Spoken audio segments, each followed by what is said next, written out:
আমাদের শাবান চাঁদের পরে যেই বাজেটটা আসতেছে এটা হলো উম্মতের বাজেট। বলুন সেই মাসটার নাম কি? হাদিস শরীফে রাসূল বলেছেন আস-সাওমুলি ওয়া আনা আজিজি বি।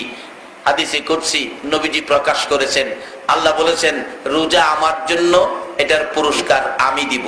রোজা আল্লাহ বলতেছেন আমার জন্য, এটার পুরস্কার আমি দিব। কি পুরস্কার? রমজানের চাঁদ আসতেছে সামনে, উদিত হওয়ার সাথে সাথেই আল্লাহ পাক ঘোষণা দেয়, ও ফেরেশতারা জাহান্নামের দরজা বন্ধ করো, জান্নাতের দরজা খুলে দাও। ফেরেশতারা বলেন প্রভু গো কি ব্যাপার? খবর রাখো না, মাহে রমজান আমার বন্ধুর উম্মতের মাস, বরকতের মাস মাহে রমজান। আল্লাহ এই চাঁদে এত অনুষ্ঠান, এত আনুষ্ঠানিকতা, তাহলে কি বেশি বেশি নেকি করবে আপনার বন্ধুর উম্মতেরা? আমরা কি বেশি বেশি লিখবো? আল্লাহ বলেন ফেরেশতারা 11 মাস তোমরা লেখছো, এই মাস তোমরা অফ থাকো, তোমরা চুপ থাকো, তোমরা ছুটি, এই মাসে তোমাদের লিখতে হবে না।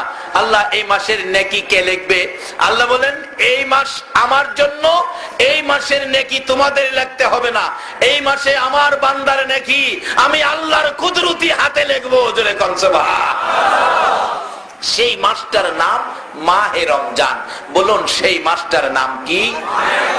এই রমজানের রোজা যারা রাখবেন আপনাদের শেষ পুরস্কার হাসরের ময়দানে আল্লাহ রাব্বুল আলামিন বলবেন ফেরেশতারা আজকে আমি আল্লাহর মেহমানদারি হবে। সুবহানাল্লাহ বলবেন।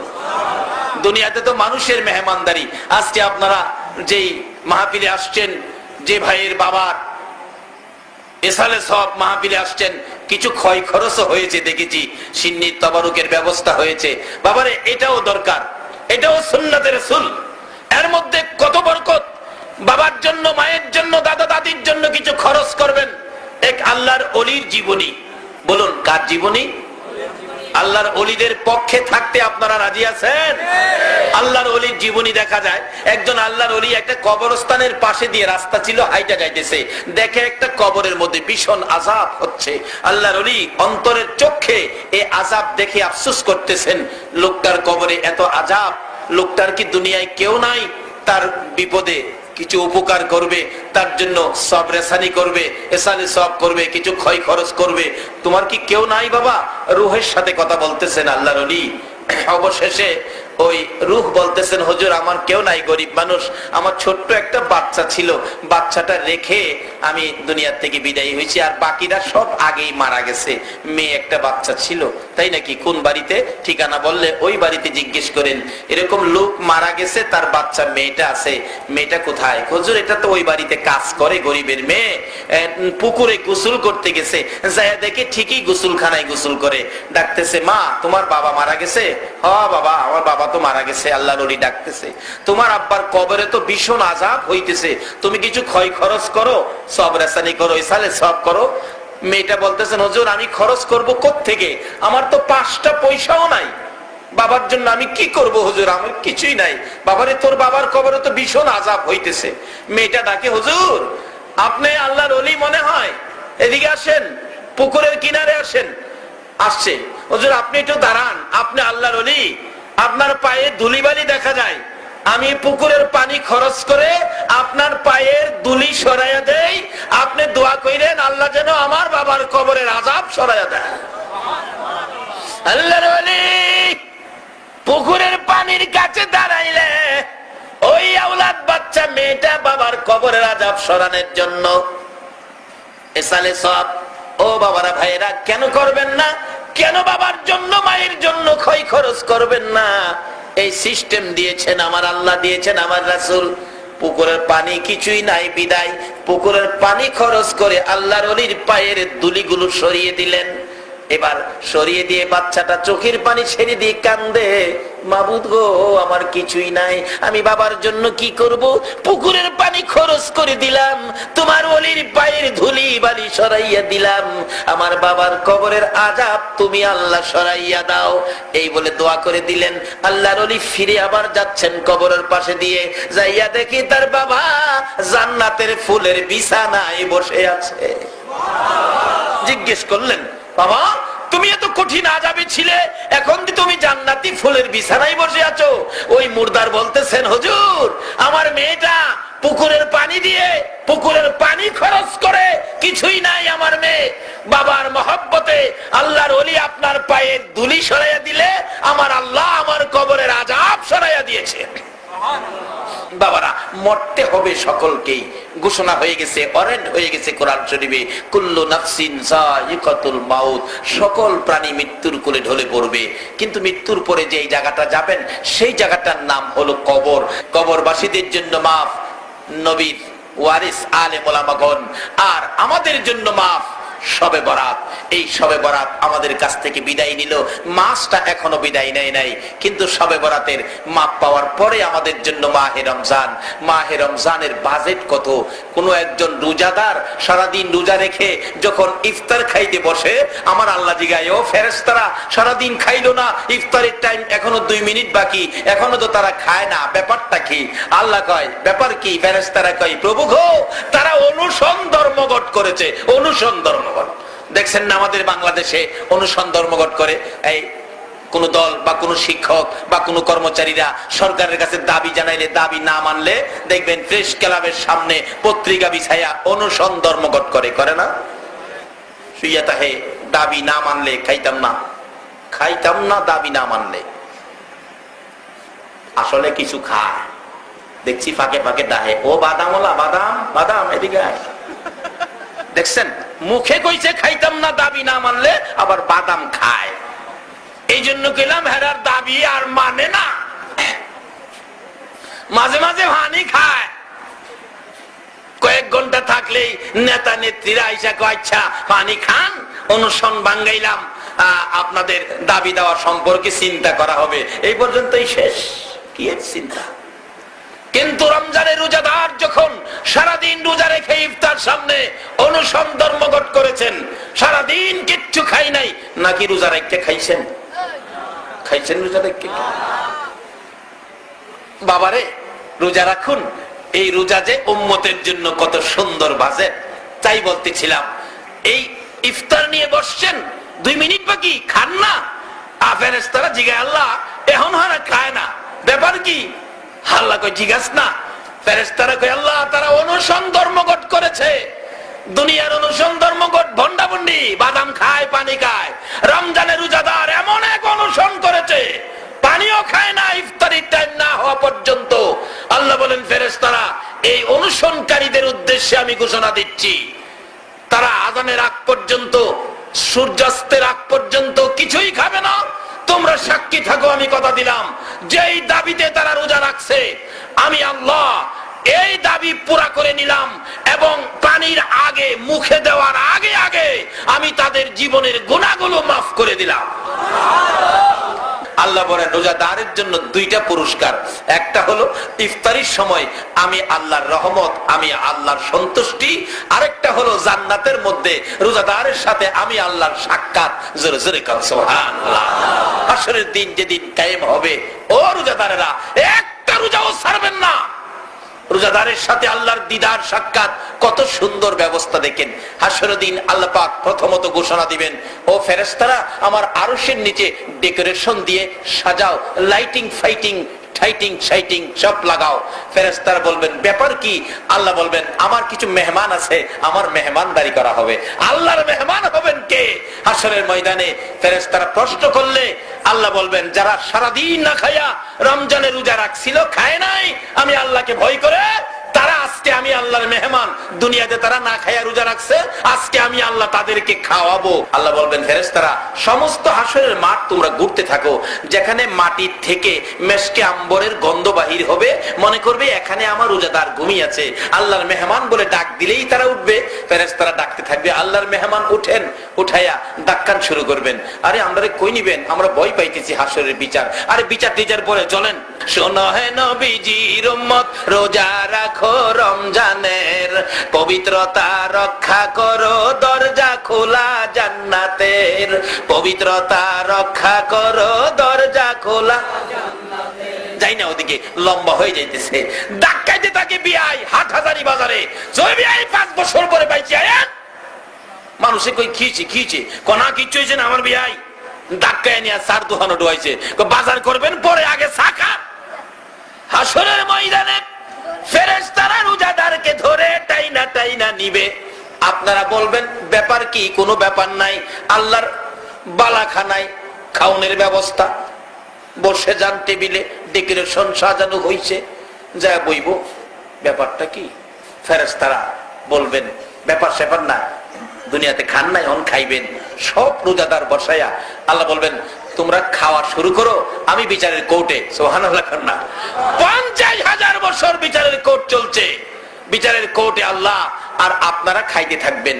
মাঝে মাঝে আমার নবী আপনাদের সামনে হাজির। আল্লাহু আকবার বলুন। খানার টেবিলে আপনারা খাবেন, রোজাদার। দুনিয়ার হোটেলে গিয়ে খাইতেন কিছু না, গেলাম বেহেশতে।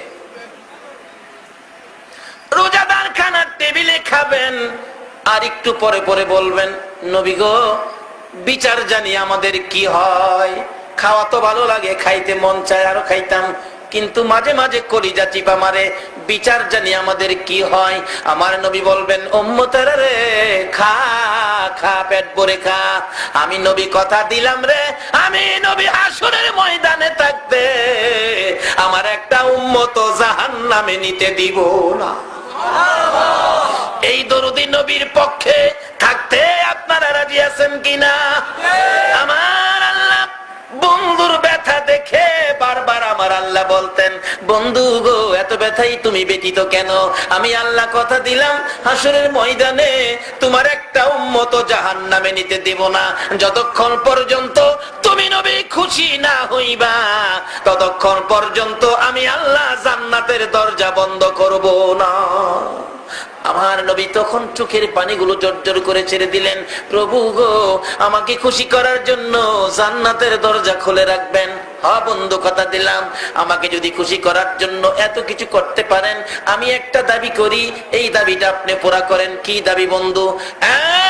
প্রভু, হাসরের ময়দানে আমার উম্মতের গুনার খাতাগুলো আমি নবীর হাতে দিলে আমি খুশি হইব। আমার আল্লাহ বলেন বন্ধু, তোমার হাতে কেন দেওয়ার জন্য বলছো? প্রভু গো, আমার উম্মতের গুনার খবর যদি অন্য নবী রাসূল এবং তাদের উম্মতেরা জানে, তাহলে তারা বলবে শ্রেষ্ঠ নবীর উম্মতেরাও গুনাহ করেছে, আখিরি নবীর উম্মতেরাও গুনাহগার হয়েছে, তাহলে আমি নবী লজ্জা পাবো। আমি আল্লাহ কথা দিলাম, তোমার উম্মতের খবর অন্য নবী রাসূল জানবে দূরের কথা, তোমারেও জানতে দিব না। আমি আল্লাহ গোপনে গোপনে মাফ করে দিব। আমার আল্লাহ এত মায়া, এত দয়া যেই নবীর উম্মতের করে, এই নবীর কথাগুলো মানা আমাদের দরকার আছে কিনা? বাবারা বাইরে হাসরের ময়দানে দরদি নবী ওই জান্নাতি আরশের নিচে খানার টেবিলে যায় বারবার বলবেন, ও আমার উম্মতেরা, খা রে, মন ভরে খা, পেট ভরে খা। আমি রাসূল থাকতে একটা উম্মত জাহান্নামে নিতে দেব না। এমনি সময় 50,000 বছর পার হয়ে যাবে, আমার আল্লাহ বিচারের কোর্ট শেষ করে আপনাদের ডেকোরেশনের ভিতরে ডুববে। আল্লাহু আকবার বলুন। নবীর পক্ষে আসেন, খাইবেন কত? দেখেন না দুনিয়াতেই নবীর পক্ষের কত লাভ। নবীর পক্ষে থাকার কারণে আপনাদের চট্টগ্রামের জনাব কাসেম নুরি সাহেব কেবলা সারা বাংলাদেশ খায় না। আরে আমিও তো বৈরক্ত চট্টগ্রাম আইছি নবীর খাতিরে। আল্লাহু আকবার বলো। তাই তো বলছিলাম, নবীজির গোলামের, নবীজির আশিকের কোনো চিন্তা নাই। চলো নবীজির জান্নাতে মদিনাতে যাই, চলো নবীজির জান্নাতে মদিনাতে। কোরআন শরীফে আল্লাহ নিজে কইছে, বাল আহইয়াউন ইনদা রাব্বিহিম ইরযাকুন। এই নবীর পক্ষে যারা আল্লাহকে পাওয়ার জন্য জীবন দিছে, তাদের কবরে আল্লাহ পাক খাওনের ব্যবস্থা করছে। আপনারা যখন দেখবেন আল্লাহ পাক আসতেছে আরশের নিচে, ওই ডেকোরেশনের ভিতরে আপনারা কেউ কেউ ভয় পাবেন, তখন ডাকবেন নবী গো, আইতাছে। সুবহানাল্লাহ। আইতাছে। আহান নবী বলবেন ভয় পাইস না, খা, মন ভরে খা। আমি নবী থাকতে একটারেও জাহান্নামে নিতে দিব না। খা। রোজা রাখলে কইব না না রাখলে? নবীরে ভালোবাসবেন কি রোজা রাখিয়া না না রাখিয়া? আল্লাহ কবুল করো, সকালে বলুন আমিন। আমার নবী ডেকে ডেকে বলবেন, উম্মতের রে ভয় পাইস না, প্রভুর সাথে যা কথা বলতে হয় আমি রাসূল বলবো, তোদের বলতে হবে না। প্রভু খাইছে আপনার মেহমান, তারা ভয় পাইতেছে বিচারের জন্য, বিচার জানি তাদের কি হয়। আমার আল্লাহ বলবেন এখন বিচার শুরু হবে। আমার নবী দুইটা চোখের পানি গাল বেয়ে বেয়ে ছেড়ে দিবে। মওত লক্ষ লক্ষ বছর নুরানি রুহানি জগতে উম্মতের ব্যথায় কাঁদছি, 63 বছর জিন্দেগি দুনিয়ার জমিনে উম্মতি উম্মতি বলে কাঁদছি। মদিনার রওজায় শুয়ে হাজার হাজার বছর উম্মতি উম্মতি বলে কাঁদছি। হাসরের ময়দানে তোমার আরশের নিচে সিজদায় পড়ে উম্মতি উম্মতি বলে কাঁদছি। প্রভু গো, এত কান্দা যে উম্মতের জন্য কাঁদলাম, এমন বিচার করো না যে বিচারে আমি নবী আবার কাঁদতে হবে। আমার আল্লাহ বলেন, বন্ধু বিচারের কাজ শেষ করে দিলাম। তোমার উম্মতে দুনিয়ায় না খাইয়া রোজা রাখছিল, আজকে আমার খানার টেবিলে, বরকতের টেবিলে 50,000 বছর যারা খাইছে, এই খাওয়ার ভিতরে তোমার উম্মতের বিচার আমি আল্লাহ শেষ করে দিলাম। খাওয়ার ভিতরে বিচার শেষ। আল্লাহর এত দয়া, আল্লাহ কেন পারবে না? দেখুন না, বাচ্চারা খাইতেছে, মা কইতাছে দেখো যা কইবার আমারে কহে রে, কেউ না সারাদিন খাইছে না। বাপ দেখেন ডাক ডাক কয়, আজকে আর কিছু করলাম না, খালি খাওয়ার মধ্যে দেখিয়া। খাওয়াত না হইলে বুঝাইতাম। দুনিয়ার বাপ যদি খাওয়ার থাকলে সব বিচার শেষ করে দেয়, আল্লাহ হাসরের ময়দানে আরশের নিচে রোজাদারের খানার টেবিলে ফালায়া সমস্ত বিচারের কাজ শেষ করে দিবেন। জোরে বলুন সুবহান। যেই নবীর উম্মতের সাথে এই ব্যবহার হাসরে করবেন, দুনিয়াতে করেন, কবরে করবেন। খবরে গাউসে পাক আব্দুল কাদের জিলানী রাহমাতুল্লাহ আলাইহির খবরের অবস্থা কি হয়েছিল। খবরে গাউসে পাকের কবরে মুলকিন নকির গিয়া দুইজনে জিগাই, আপনার রব কে? গাউসে পাক কিছু কয় না। আবার জিগাইছে রব কে? কিছু কয় না। আবার জিগাইছে রব কে? ধমক মারছে, দৌড়ারে থাপাদা দৌড়ছে। দইরা কই রব কে? রব কি করস? তোরার সালাম কালাম কই? দুনিয়ার দরা সহজ, কবরের দরা বড় কঠিন। দুইটাই কাঁপতাছে থরথর করে। ধরা পড়ছেন না তো কবর, বুঝলেন কি ধরা যায়। আমরা যে নবীর উম্মত, এই নবীর উম্মতের মধ্যে সালাম কালাম থাকতে হবে। রাসূল বলছেন যে আগে সালাম দিবে সে আমার উত্তম উম্মত হবে। আপনারা কি নবীর আদরের উত্তম উম্মত হইতে রাজি আছেন? কি কাজটা করে হইবেন বলুন বাবা, বলুন কি কাজটা করে হবে? তো সহজ কাজ, কালকার থেকে শুরু করেন সালাম। সালাম নাই, একটু শিক্ষিত হইলেই, বড় হাফ প্যান্ট পিনলেই, খারিয়া প্রস্রাব করার সুযোগ হইলেই হ্যাঁ ভদ্রলোক হয়ে গেছে। কোর্টে কাচারিতে, অফিস আদালতে, ব্যবসা বাণিজ্যে গুড মর্নিং গুড নাইট, এটা বলে ভদ্রতা। ও মুসলমান, ও আশিকে রাসূল, তোমার লজ্জা থাকা উচিত। গুড মর্নিং গুড নাইট মুসলমানদের মুখ থেকে বাহির হইতে পারে না। যারা গুড মর্নিং গুড নাইট শিক্ষা দিয়েছে, তারা আজকে ইরাকের জমিনে এসে আবু গারিব কারাগারে আমাদের মা বোনদের ইজ্জত মারতেছে। আমরা মুসলমান কোনদিন মুখ থেকে গুড মর্নিং গুড নাইট বাহির করতে পারি না। ওই নবীর আদর্শ, যেই নবী 63 বছর জিন্দেগি উম্মতি উম্মতি বলে কাঁদছে, এখনো সোনার মদিনায় কান্দে, হাসরে কান্দে, একটা উম্মত জাহান্নামে থাকা পর্যন্ত কাঁদবে। সেই নবীর আদর্শ সালাম সমাজে বাস্তবায়ন করতে রাজি আছেন? আল্লাহ কবুল করুন, সকলে বলুন আমিন। বাবারা ভাইয়েরা, কালকার থেকে সালাম শুরু করে দিবেন। সালাম একজন আরেকজনকে দিবেন, এটা নবীর আদর্শ। উত্তম উম্মত হবেন সালাম দিয়ে। এই নবীর উত্তম একজন উম্মত হতে পারলে লাভ কত। উত্তম উম্মত হয়েছেন আবু বকর সিদ্দিক রাদিয়াল্লাহু তাআলা। যেদিন আবু বকর দুনিয়ার থেকে বিদায় হবেন, আবু বকর বলেছিলেন, ও সঙ্গীরা, আমি মারা গেলে তোমরা আমাকে গোসল দিয়ে কাফন পরে জানাজা শেষে নবীজি রওজার পাশে নিয়ে রাখা নবীজিকে ডাক দিয়ে জিগাইও আমার দাফনটা কই হবে। যদি আমার আচার আচরণে আমার ভালোবাসায় রাসূল খুশি হয়ে থাকেন, তাহলে রওজা পাকের ভিতর থেকে নবী কথা বলবেন, যেখানে বলে সেখানে দাফন কইরো। আচ্ছা বলুন, আমার নবী এখনো রওজার ভিতর থেকে কথা বলার ক্ষমতা আছে কিনা? আপনারা কে কে এখানে বসে আছেন রাত্র শেষ পর্যন্ত আমার নবী দেখে কিনা? আল্লাহু আকবার বলো। আমার নবী সব দেখতেছে। রওজা পাকের ভিতরে আর এখন শুয়া নাই, নবী বসে আছে। আল্লাহ বলতেছেন আমার বন্ধুর রওজার পর্দা উঠিয়ে দাও, আমার বন্ধু মন ভরে দেখো বাংলার পাগলগুলোকে। কে সেই আপনারা? নবীর মায়ের নজরে বসে আছেন। কে সেই আপনারা? কোন মায়ের সন্তান? নিশ্চয়ই আপনারা যেদিন মায়ের পেটে ছিলেন, আপনার মা আপনি পেটে থাকাকালীন নবীর উপর দুরূদ শরীফ পড়ছিল। ওই তাসির যাদের গায়ে আছে তারাই রাত্র 3টা পর্যন্ত বসে থাকে।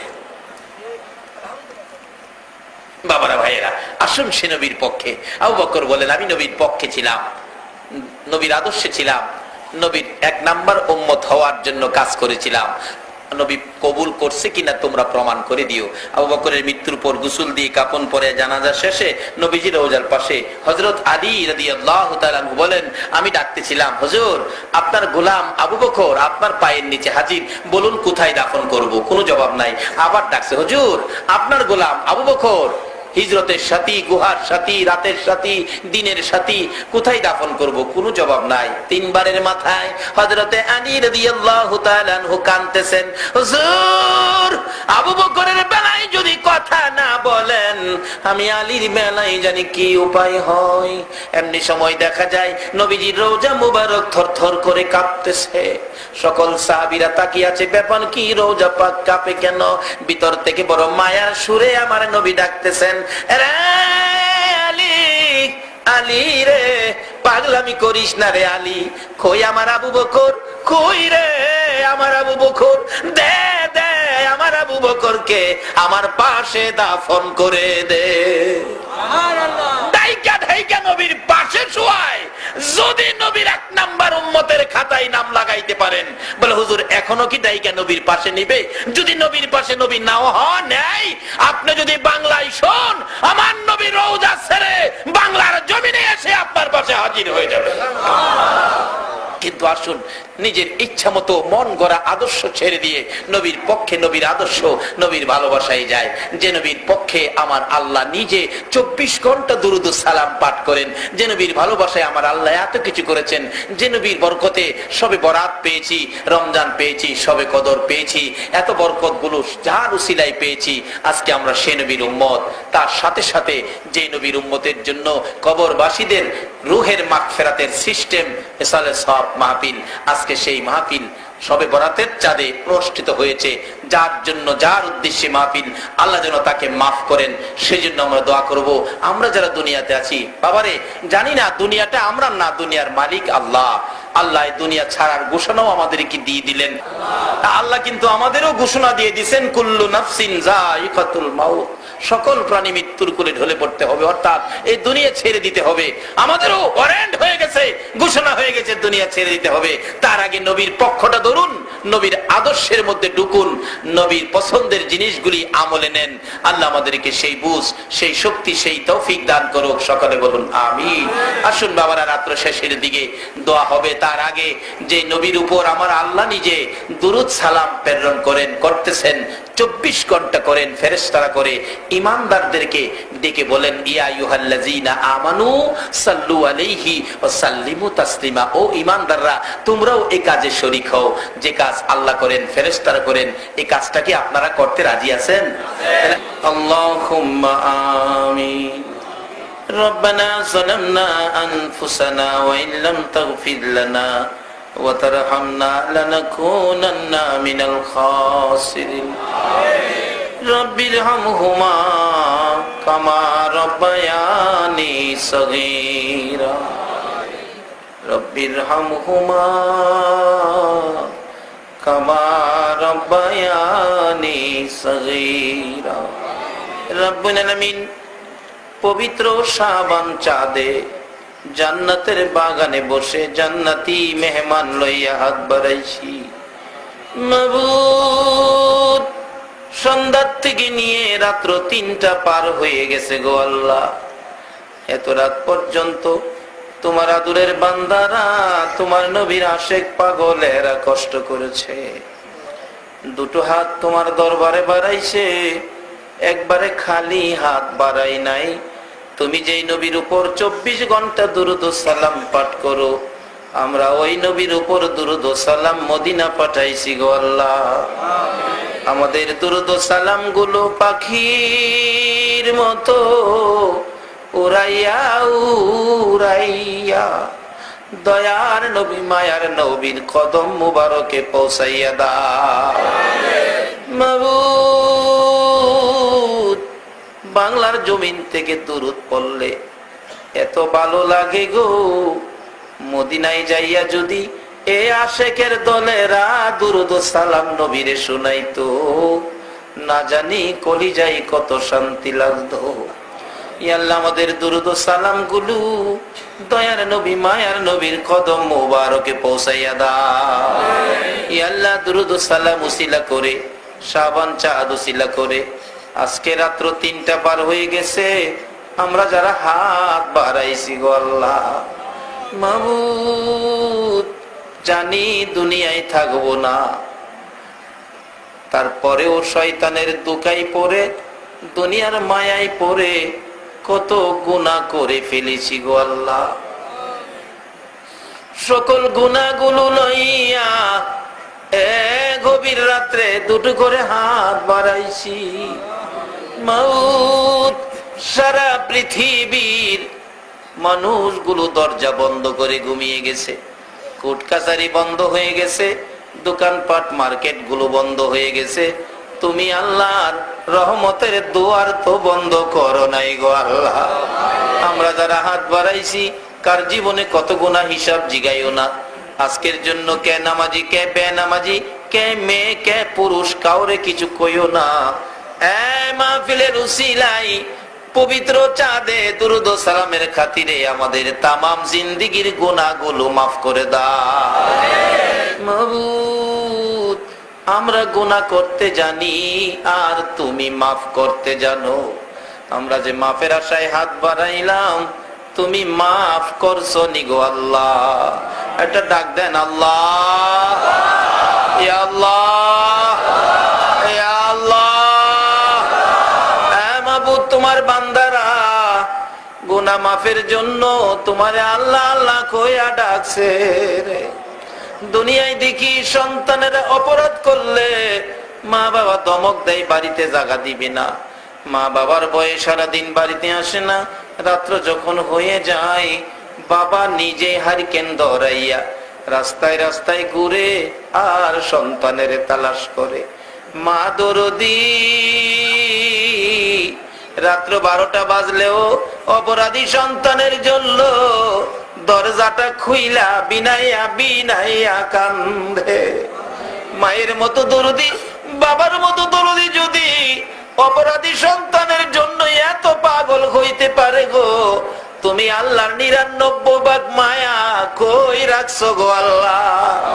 গুনাহগার বান্দারা তোমাকে আল্লাহ আল্লাহ কইয়া ডাক মারলো, তোমার কি মায়া লাগে না? তোমার কি দয়া লাগে না? মার কাছে অপরাধ করে মা মা ডাকলে মা সন্তানের মাফ করে দেয়, বাবার কাছে অপরাধ করে বাবা বাবা কইয়া ডাকলে বাবা মাফ করে দেয়। তোমার অপরাধী বান্দা তোমার আল্লাহ আল্লাহ কইয়া ডাকলো, তোমার কি মায়া হলো না? তোমার কি দয়া হলো না? এই মুহূর্তে আমাদের সকলের জীবনের গুনাহগুলো ক্ষমা করে দাও। আল্লাহ, জীবনের গুনাহ ক্ষমার আসার দরখাস্তের পর আর একটা দরখাস্ত করি, তুমি কিন্তু রাগ হইও না।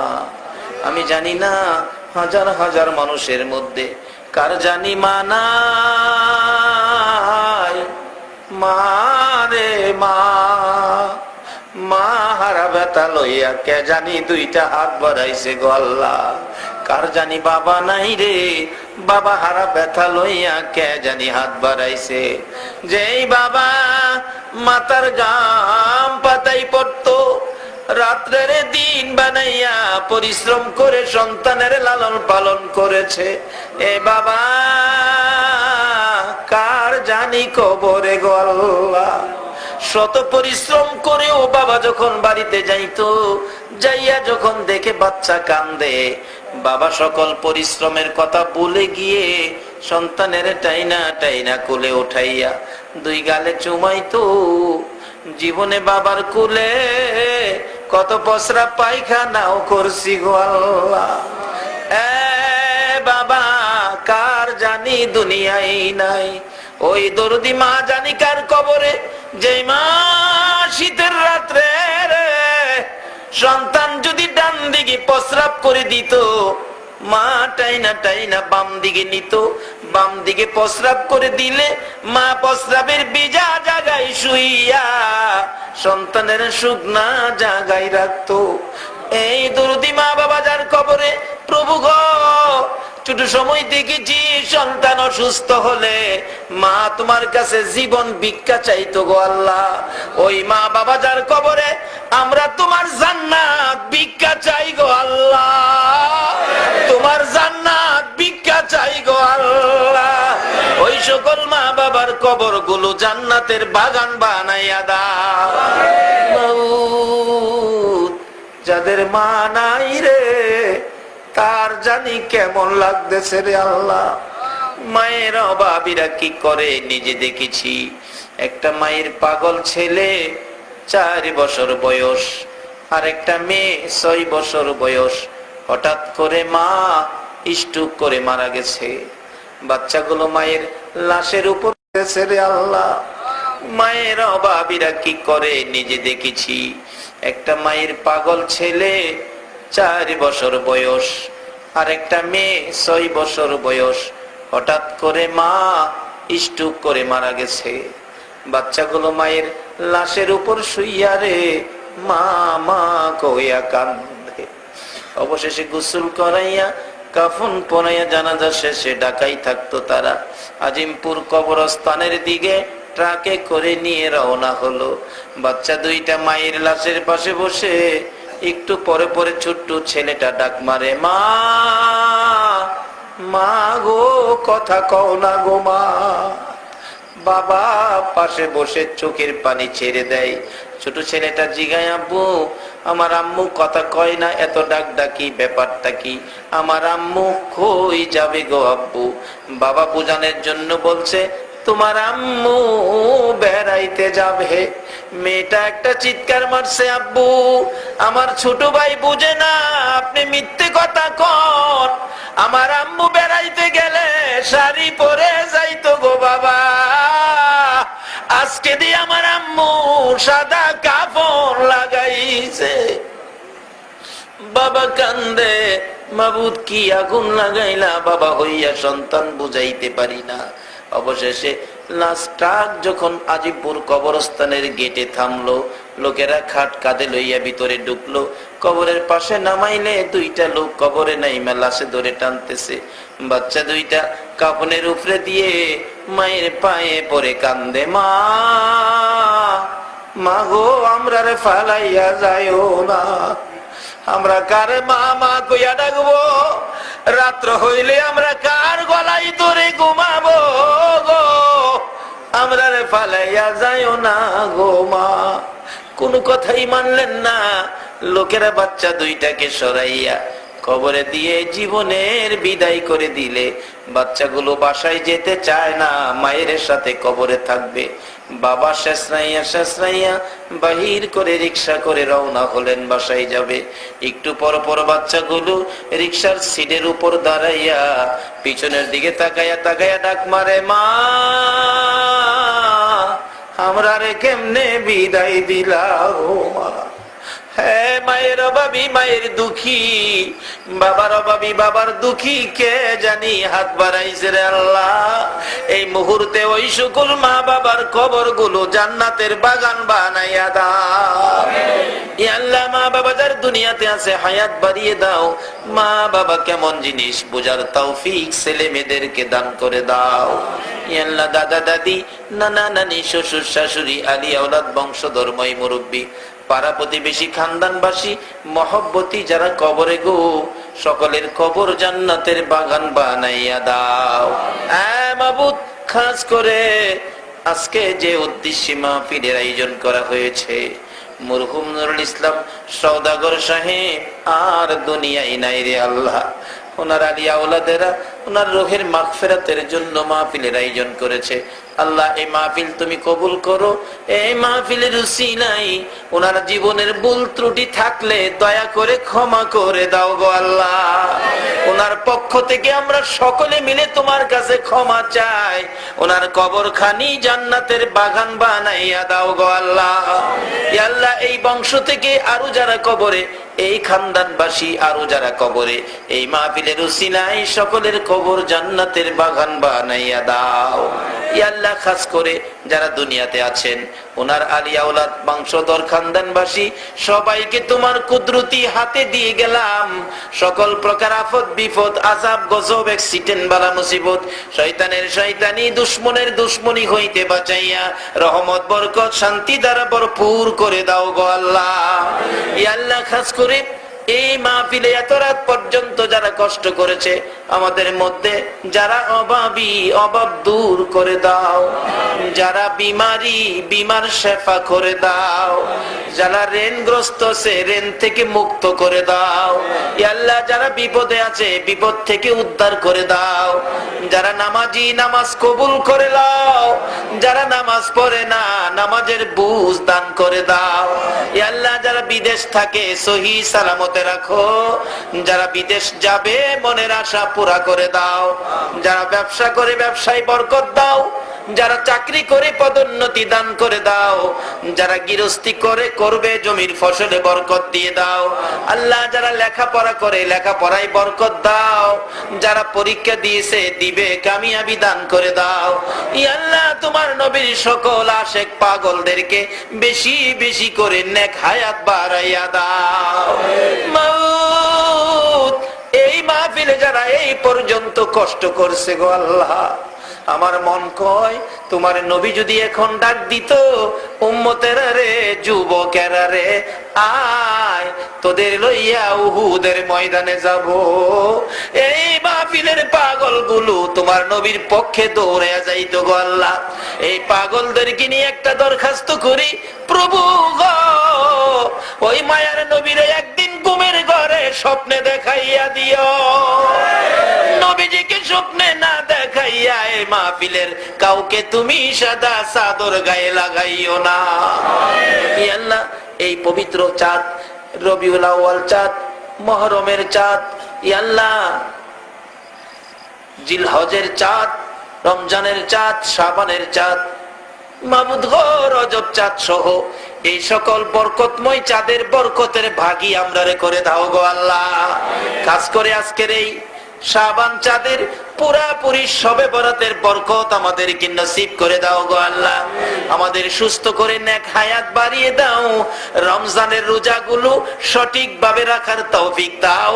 রমজানের বরকত শবে কদর সহ আমাদের আমল নামায় লাগাইয়া দিও গো আল্লাহ। ইয়া আল্লাহ, মাহফিল শেষে যারা যেখানে যাবে সহি সালামতে পৌঁছাইয়া দিও গো আল্লাহ। ইয়া আল্লাহ, চট্টগ্রামের সকল সুন্নিয়াতের আলেম ওলামাদের হায়াত বাড়াইয়া দাও গো আল্লাহ। মাবুদ গো, চট্টগ্রামের জমিনের নিচে যত ওলি আল্লাহগণ শুই আছে সকলের রুহানি ফয়েজ আমাদেরকে নসিব করে দিও গো আল্লাহ। ইয়া আল্লাহ, আল্লামা গাজী শেরে বাংলার রুহানি ফয়েজ আমাদেরকে নসিব করে দাও গো আল্লাহ। ইয়া আল্লাহ, তোমার ওলি আল্লাহগণের পথে চলার তৌফিক দাও। নবীর ভালোবাসার পথে আমাদেরকে কবুল করে নাও। যতগুলো দরখাস্ত করলাম এই পবিত্র শাবান চাঁদের উসিলায়, এসালে সব মাহফিলের উসিলায়, মাবুদ দুরূদ ও সালামের উসিলায় সবগুলো তুমি কবুল আর মঞ্জুর করো গো আল্লাহ। ওয়া সাল্লাল্লাহু তাআলা আলা খায়রি খালকিহি মুহাম্মাদিন ওয়া আলা আলিহি ওয়া আসহাবিহি আজমাইন বিহাক্কি লা ইলাহা ইল্লাল্লাহু মুহাম্মাদুর রাসূল সাল্লাল্লাহু আলাইহি ওয়াসাল্লাম।